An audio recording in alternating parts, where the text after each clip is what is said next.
The quantum resonance sensors in the United Nations Defense Coordination Center hummed with an electric intensity that only Brigadier General Maya Chen recognized. Her team, a carefully selected group of scientists, strategists, and tactical experts from every corner of the globe, moved with a choreographed precision that betrayed years of secret preparation. Outside, the sky above the Atacama Desert rippled with an unnatural stillness. Massive electromagnetic shielding generators, hidden beneath kilometers of rock and camouflaged by advanced holographic terrain mapping, stood ready.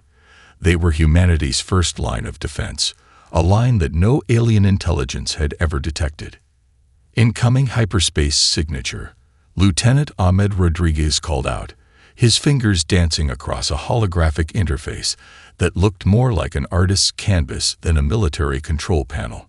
Arconian fleet dropping out of faster-than-light transit. Preliminary count, 10,247 combat vessels. Maya didn't flinch. Her augmented contact lenses displayed a real-time quantum analysis of the incoming fleet, revealing vulnerabilities that the Arconians themselves couldn't comprehend.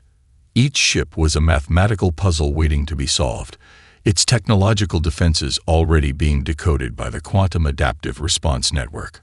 On the massive central display, the alien fleet materialized like a constellation of metallic nightmares. The lead vessel, the flagship of Supreme Commander Vornak, was a massive construct that defied traditional understanding of spacecraft design. Shaped like a multi-layered crystal of impossible geometry, it radiated technological superiority that had crushed a dozen spacefaring civilizations. Incoming transmission, announced Dr. Elena Rodriguez, no relation to Ahmed. Her fingers moved across a quantum encryption interface that looked more like a musical instrument than a communication device. They're broadcasting on all frequencies. The holographic display flickered, and the image of Supreme Commander Vornak appeared. He was a terrifying specimen, a biomechanical hybrid that represented the pinnacle of Arconian evolutionary engineering. Metallic implants merged seamlessly with scaled pale skin. 8 eyes, each a different color and apparently independently focused, scanned the communication array with predatory calculation. Inhabitants of the third planet, Vornak's voice resonated with a frequency designed to induce psychological submission. Your civilization has been deemed inefficient. Surrender is your only rational response. Resistance will result in total planetary destruction. You have precisely 17 of your standard minutes to comply. Maya Chen's lips curled into the slightest hint of a smile. Ahmed, patch me through, she said quietly. The communication channel opened. Instead of fear or submission, Maya's voice carried a tone of clinical detachment that seemed to momentarily confuse the alien commander. Supreme Commander Vornak of the Arconian Imperium, she began. Your invasion ends before it begins. The alien's multiple eyes blinked in unexpected sequence, a telltale sign of cognitive dissonance that the psychological warfare team had predicted with mathematical precision. Behind Maya, Dr. Elena Rodriguez completed a final system check on the Quantum Adaptive Response Network. Kilometers beneath their feet, the first layer of humanity's defensive system began to pulse with an energy that defied current understanding of physics. The Global Defense Network was more than a military installation. It was a living, breathing technological organism that had been quietly evolving, learning, preparing for this exact moment. Satellite networks, underwater platforms, orbital installations, and ground-based systems were synchronized with a precision that made the Arconian fleet look like a collection of primitive tools. 17 minutes, Vornak repeated, his voice a mixture of contempt and growing uncertainty. Maya Chen looked at her team. A silent communication passed between them. Years of preparation, decades of secret research, and a fundamental understanding of a truth the Arconians were about to learn. Humanity was not just going to survive. They were going to redefine the very concept of technological warfare. The countdown began. Deep beneath the Atacama Desert, the Quantum Adaptive Response Network, QUARN, came alive with a symphony of computational power that defied human comprehension. Dr. Elena Rodriguez stood at the epicenter of humanity's most ambitious technological achievement, her fingers dancing across quantum interfaces that looked more like living crystalline structures than traditional computer systems. "Initial contact protocols are engaging," she muttered, more to herself than to the team of brilliant minds surrounding her. Each specialist represented the pinnacle of human scientific achievement: physicists, mathematicians, quantum engineers, and cognitive experts from every corner of the globe. Lieutenant Ahmed Rodriguez, no relation to Elena, but equally crucial to the operation, monitored the global network of satellites, underwater platforms, and orbital installations. What appeared to be a simple array of communication and research equipment was, in fact, the most sophisticated defensive system ever conceived. The first Arconian attack wave screamed through Earth's outer atmosphere. Sleek vessels that had obliterated civilizations across multiple star systems now approached with calculated precision. Each ship represented technological advancement centuries beyond human capabilities: adaptive hull materials that could self-repair, weapon systems that could predict and counter defensive maneuvers, propulsion technologies that warped the very fabric of space-time. But something was different this time. As the first squadron entered optimal attack range, the QUARN system began its work. It wasn't a simple defensive mechanism. It was a living, breathing technological organism that had been quietly evolving, learning, preparing for this exact moment. "Quantum entanglement protocols are synchronizing," Ond called out. On the holographic displays, the Arconian ships began to show the first signs of systemic failure. Weapon systems started to recalibrate against their original programming. Navigation computers began to send contradictory instructions. Elena watched with a clinical detachment that masked an intense inner excitement. "We're not just defending," she explained to the team, her voice cutting through the electronic hum of the facility. "We're teaching." The QUARN system was doing more than neutralizing the incoming threat. It was learning from every microsecond of interaction. Each Arconian technological signature was being absorbed, analyzed, and transformed. What began as a defensive network was rapidly becoming something far more dangerous: adaptive intelligence that could deconstruct and reimagine technological systems at an unprecedented rate. On the surface, the first visual signs of the conflict began to manifest. The pristine desert landscape around the QUARN facility seemed to shimmer, holographic camouflage systems working in perfect harmony with the facility's defensive protocols. To any external observer, human or alien, nothing would seem out of the ordinary. But in space, the Arconian attack wave was experiencing a nightmare beyond comprehension. Entire squadrons found themselves caught in self-destructive feedback loops. Weapon systems began targeting their own ships. Navigation computers sent vessels spiraling into impossible trajectories. The mathematical precision of the Arconian military doctrine was being systematically dismantled by a force they couldn't understand or predict. "Quantum resonance is reaching critical synchronization," Ond announced. The holographic displays showed the Arconian fleet beginning to break apart, not through conventional weapons, but through a form of technological judo that used their own systems against them. Elena Rodriguez allowed herself a momentary smile. Years of preparation, decades of secret research, were now bearing fruit. Humanity wasn't just defending, they were fundamentally rewriting the rules of technological warfare. "Stage 2 initializing," she commanded. The QUARN system pulsed with an energy that seemed to challenge the very laws of physics. What had begun as a defensive network was now transforming into something far more profound: a living, learning intelligence that could deconstruct and reimagine technological systems at a rate that defied comprehension. The first wave of the Arconian invasion was about to learn a brutal lesson. Humanity was not just another civilization to be conquered. They were a force of technological evolution that would reshape the very understanding of conflict.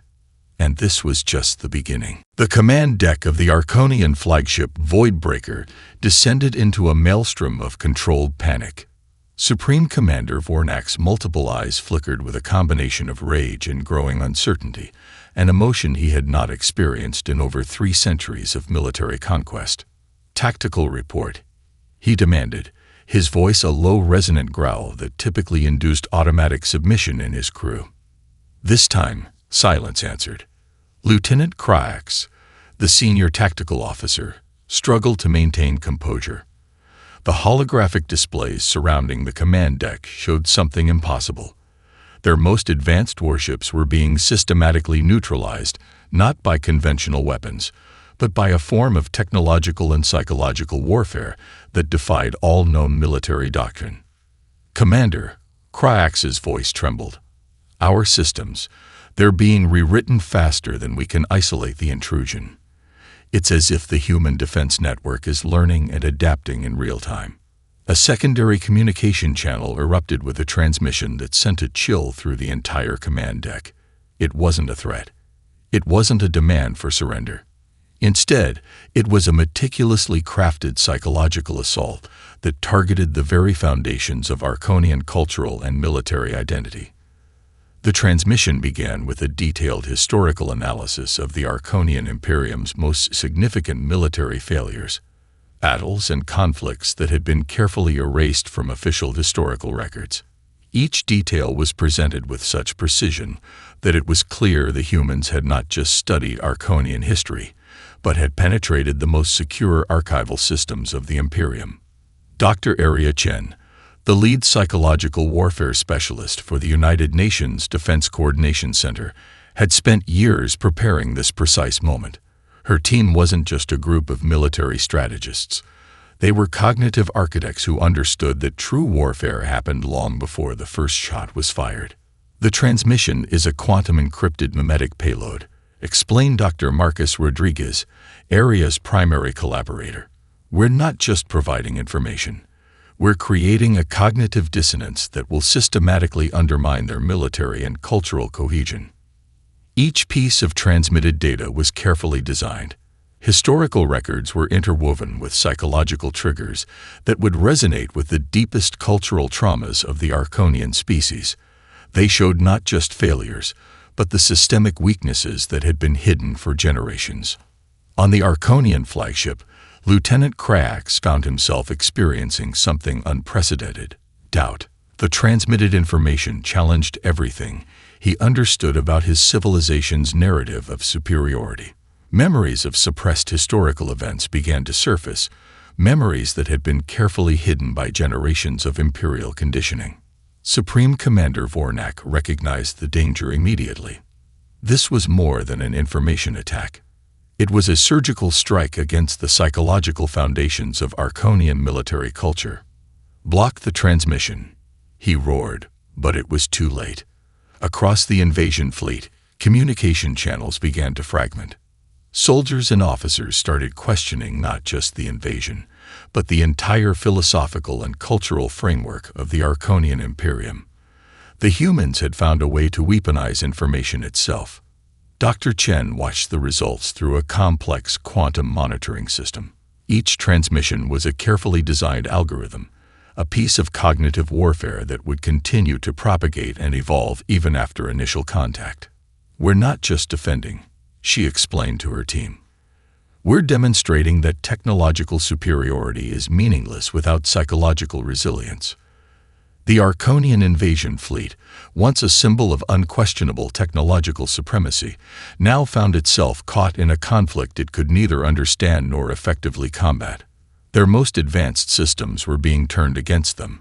Their cultural narratives were being systematically dismantled, and their soldiers were experiencing a level of existential crisis that no military training could have prepared them for. Humanity had transformed warfare from a contest of physical might to a battle of adaptive intelligence and psychological innovation. And this was just the beginning of their counterattack. Dr. Elena Rodriguez stood at the epicenter of controlled chaos. The Quantum Adaptive Response Network, QUARN, had transcended its original design, becoming something far more profound than any computer system in human history. Quantum processors hummed with an energy that seemed to breathe, to think, to evolve with each microsecond of alien interaction. Full spectrum analysis, she commanded, her voice cutting through the electronic symphony of the underground facility. Holographic displays erupted around her, each showing a different layer of the ongoing technological dissection. Captured Arconian technological signatures were being broken down at the quantum level, their most intricate systems reverse-engineered and reintegrated into humanity's growing technological arsenal. Dr. Marcus Yoshida, a quantum physicist whose work had been classified for decades, approached the central console. "The adaptive algorithms are achieving geometric progression," he reported. "We're not just learning from their technology. We're fundamentally reimagining the principles of technological interaction." The first captured Arconian scout ship hung suspended in a massive containment chamber, its sleek exterior now covered with a network of quantum probes that looked like delicate silver veins. What had been an instrument of invasion was now becoming humanity's most sophisticated research platform. Quantum entanglement protocols are showing unexpected stability. Lieutenant Ahmed Rodriguez called out. His fingers moved across interfaces that seemed to respond to his thoughts as much as his touch. "We're achieving quantum coherence at scales previously considered impossible." Outside the facility, the battle continued, but this was no longer a traditional conflict. Each Arconian weapon system that engaged human defenses became another piece of data, another opportunity for technological evolution. The QUARN system was learning, adapting, transforming at a rate that defied comprehension. Brigadier General Maya Chen watched the proceedings with a calculated intensity. This was more than a defensive operation. It was a fundamental reimagining of technological warfare. "The Arconians believe in linear technological progression," she explained to the team. "We're demonstrating that true innovation is about adaptive intelligence, not incremental improvement." A massive quantum processor at the heart of the facility began to pulse with an energy that seemed to challenge the very laws of physics. Captured alien technologies were being not just analyzed, but fundamentally transformed. Weapon systems designed for destruction were being recalibrated into tools of protection. Communication networks were being rewritten to promote understanding rather than conflict. Dr. Elena Rodriguez allowed herself a momentary smile. Years of secret research, decades of preparation were culminating in this moment. Humanity wasn't just defending against an invasion. They were conducting the most sophisticated technological experiment in galactic history. Quantum resonance reaching critical synchronization, Omd announced.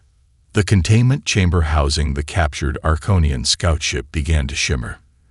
Its metallic exterior rippled, molecular structures realigning in ways that defied traditional understanding of material science.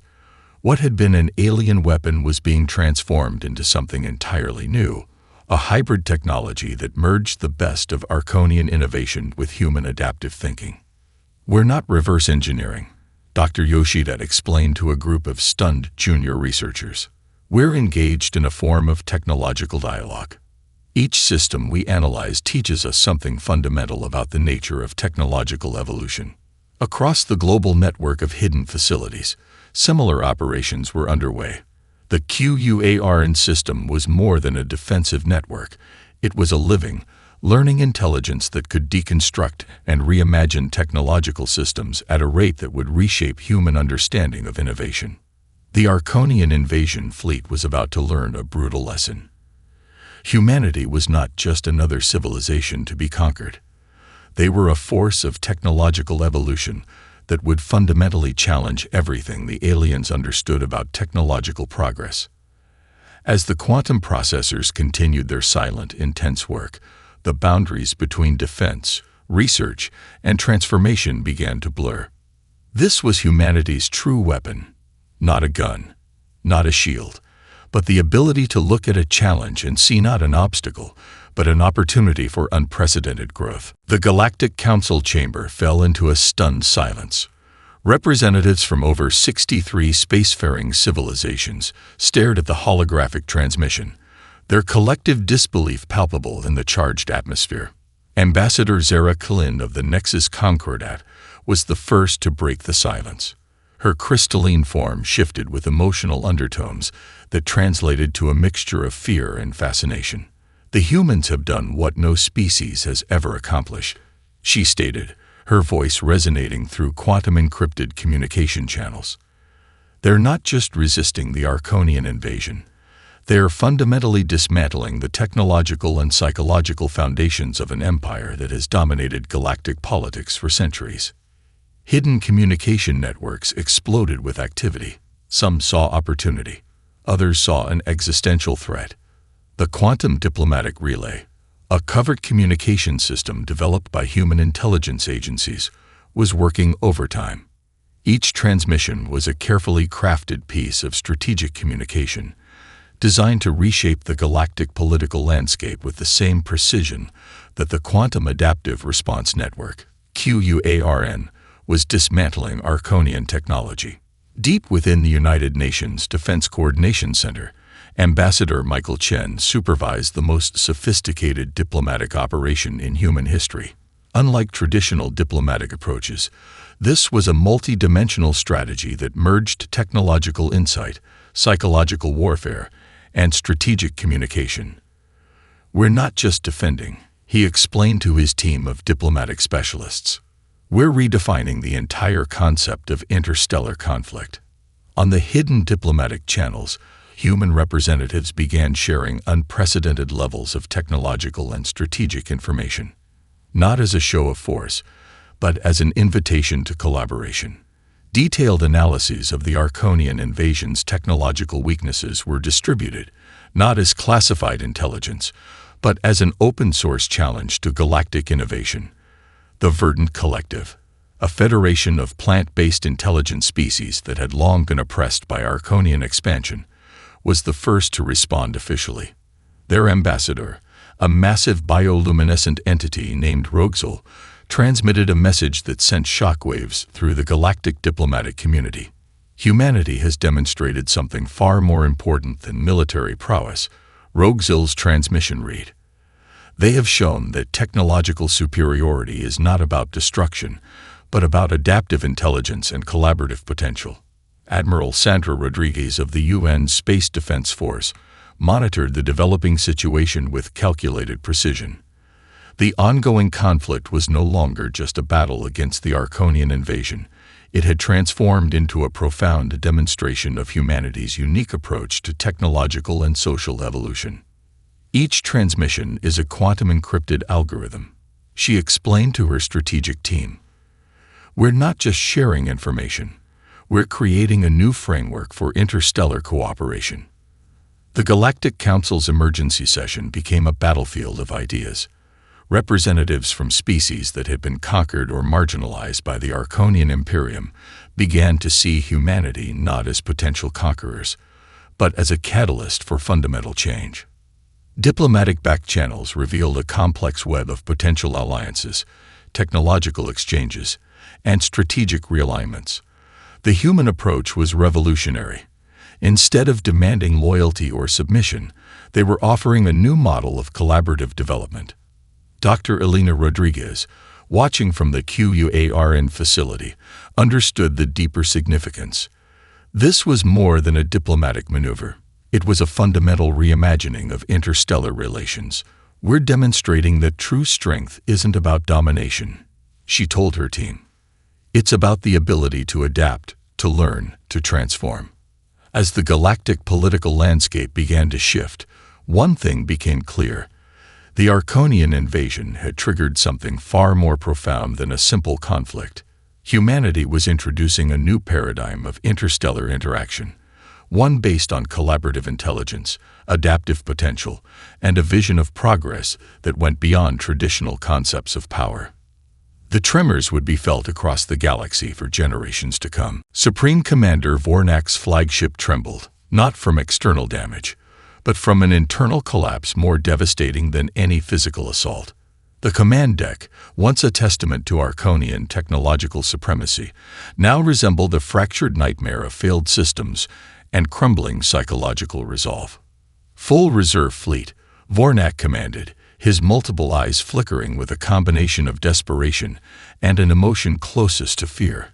a sensation entirely foreign to his species. Initiate Protocol Omega-9. Protocol Omega-9 was the Arconian Imperium's most devastating last resort strategy. A complete commitment of their most advanced weapon systems, technologies so destructive they had been kept hidden from even most high-ranking military personnel. Weapons that could shatter planetary cores, unravel quantum stability, and create cascading systemic failures across entire star systems. But something was different this time. As the reserve fleet began to mobilize, each system encountered an impossible resistance. Navigation computers began to recalibrate themselves. Weapon targeting systems developed what could only be described as a form of cognitive dissonance. Entire squadrons found themselves caught in recursive loops of strategic uncertainty.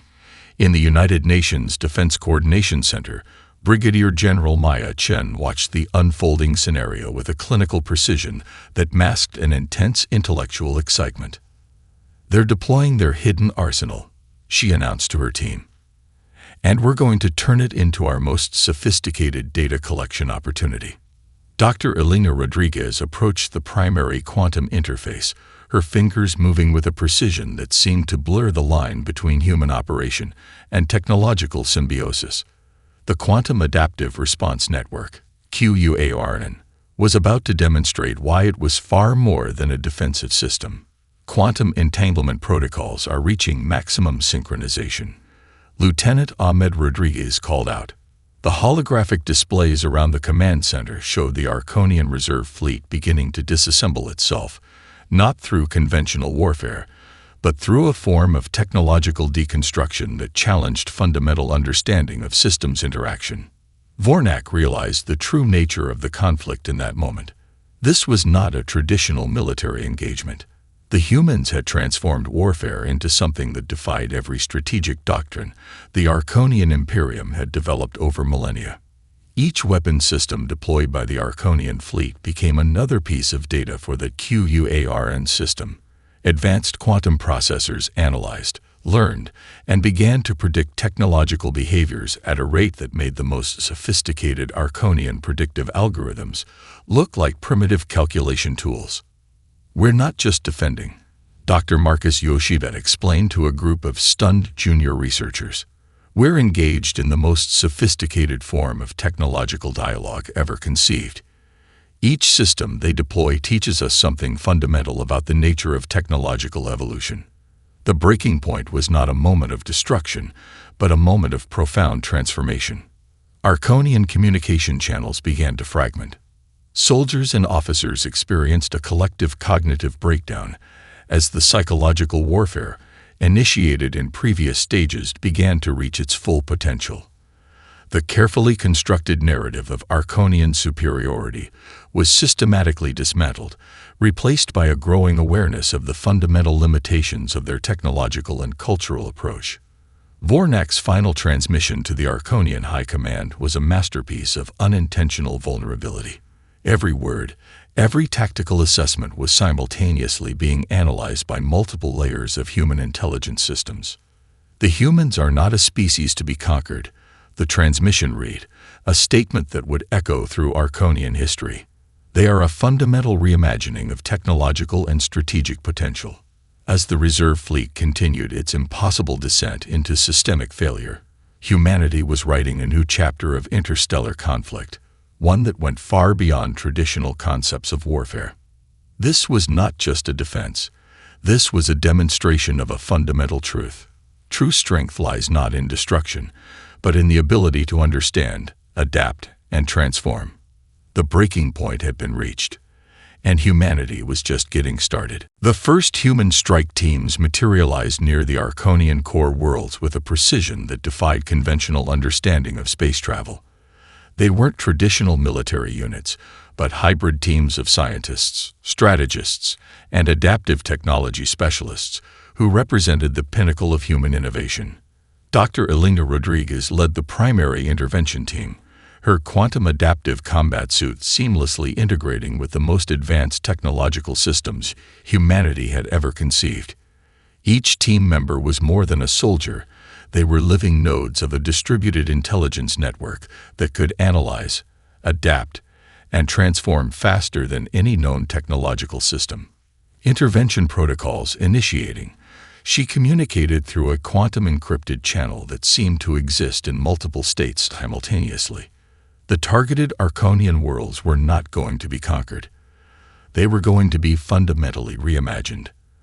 The first wave of interventions looked nothing like traditional military operations. Instead of destruction, the human teams began systematically restructuring technological infrastructure. Communication networks that had been tools of oppression were being transformed into collaborative platforms.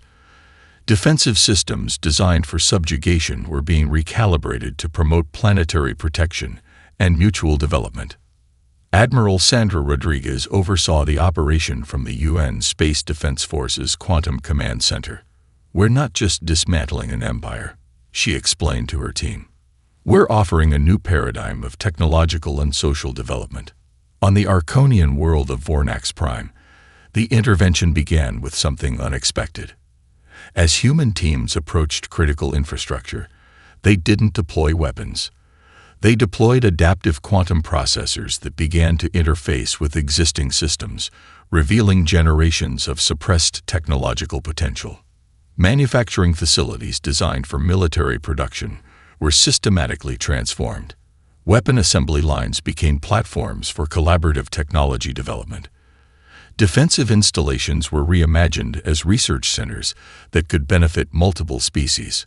Lieutenant Ahmed Rodriguez managed the quantum communication networks, ensuring that each intervention was simultaneously a technological and psychological operation. The human teams weren't just changing systems, they were demonstrating a fundamentally different approach to technological and social development. "Each system we touch becomes a lesson in collaborative potential," he reported to the command center. The Arconian leadership watched in growing disbelief. This was not a traditional conquest. This was a comprehensive reimagining of technological and social potential. On the planet Krignar, an entire planetary defense network was systematically transformed. Weapon systems that had been used to suppress neighboring civilizations were recalibrated into planetary protection and environmental restoration platforms. Communication networks designed for military control became open-source platforms for scientific and cultural exchange. Dr. Marcus Yoshida led a team that was perhaps the most revolutionary. They began interfacing with the deepest levels of Arconian technological infrastructure, revealing generations of suppressed scientific potential. Technologies that had been developed for military control were being transformed into tools for collaborative development. "We're not just changing systems," Dr. Yoshida explained to his team. "We're demonstrating that technological potential is fundamentally about collaborative intelligence, not control." The human interventions went far beyond traditional concepts of military strategy. Each action was a carefully designed demonstration of a new approach to technological and social development. Quantum processors worked in real time, transforming systems faster than traditional understanding of technological change could comprehend.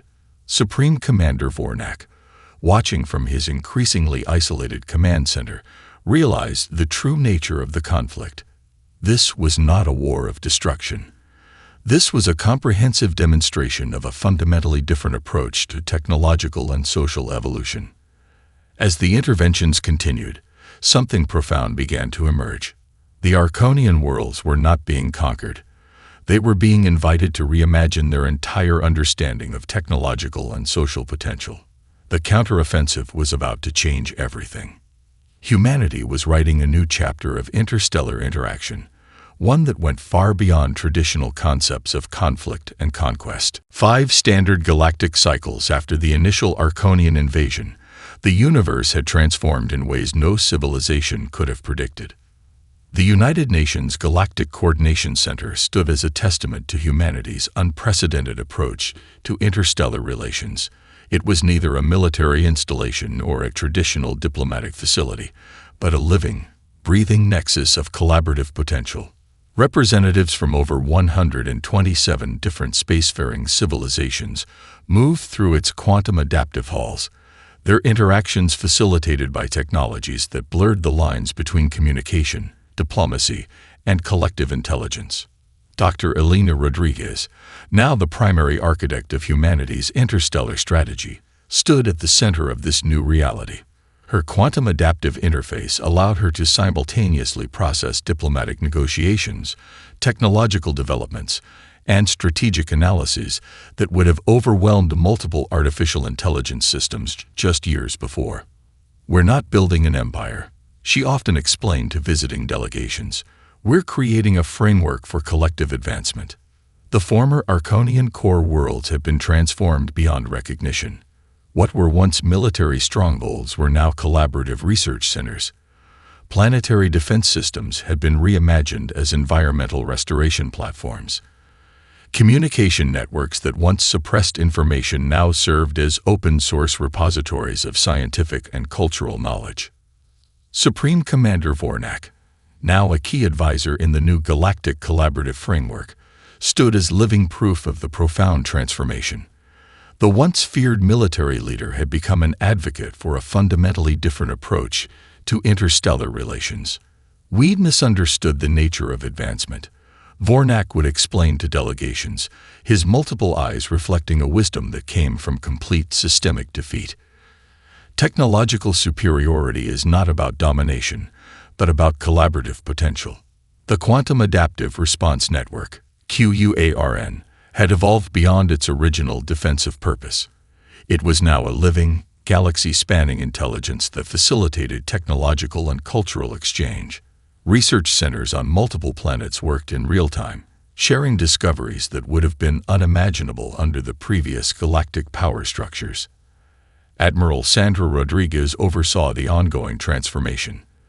The UN Space Defense Force was no longer a traditional military organization, but a collaborative network of scientific and diplomatic specialists.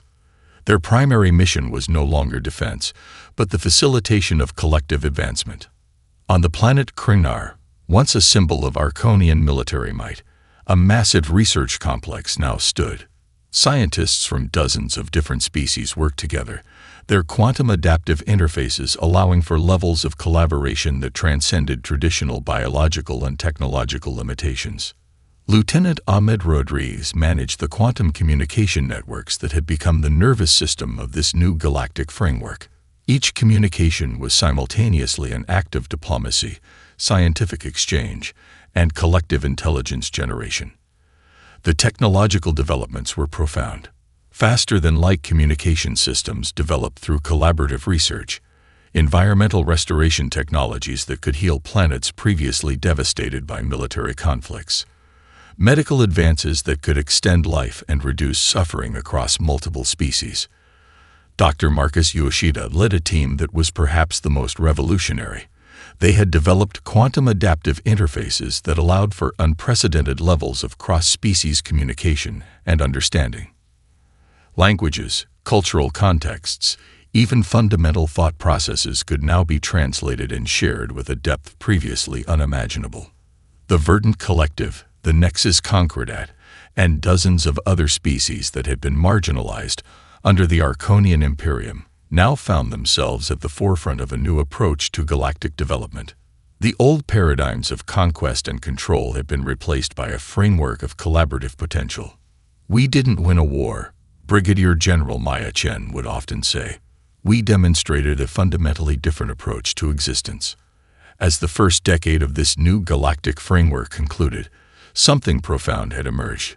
It wasn't a human empire. It wasn't even a traditional alliance. It was a living, evolving network of collective potential that challenged everything previous civilizations had understood about technological and social advancement. The universe was no longer a place of conflict. It had become a canvas of collaborative possibility, and humanity had shown the way.